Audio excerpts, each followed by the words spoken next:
જૂનાગઢમાં 4.60 કરોડના શિષ્યવૃત્તિ કૌભાંડમાં ચોંકાવનારો ખુલાસો થયો।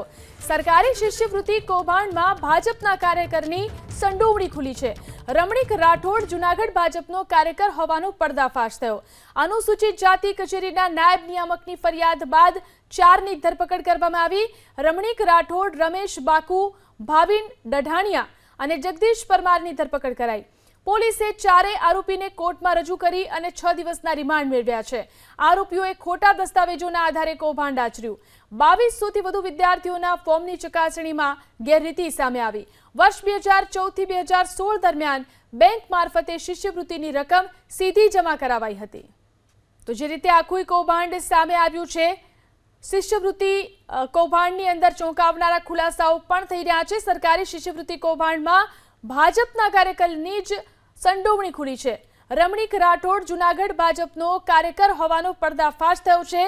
અનુસૂચિત જાતિ કચેરીના નાયબ નિયામકની ફરિયાદ બાદ 4ની ધરપકડ આ કૌભાંડમાં કરવામાં આવી છે। રમણીક રાઠોડ, રમેશ બાકુ, ભાવિન ડઢાણિયા અને જગદીશ પરમારની ધરપકડ કરી લેવામાં આવી છે। પોલીસે 4 આરોપીને કોર્ટમાં રજૂ કરી અને 6 દિવસના રિમાન્ડ મેળવ્યા। આરોપીઓએ ખોટા દસ્તાવેજના આધારે આખું કૌભાંડ આચર્યું।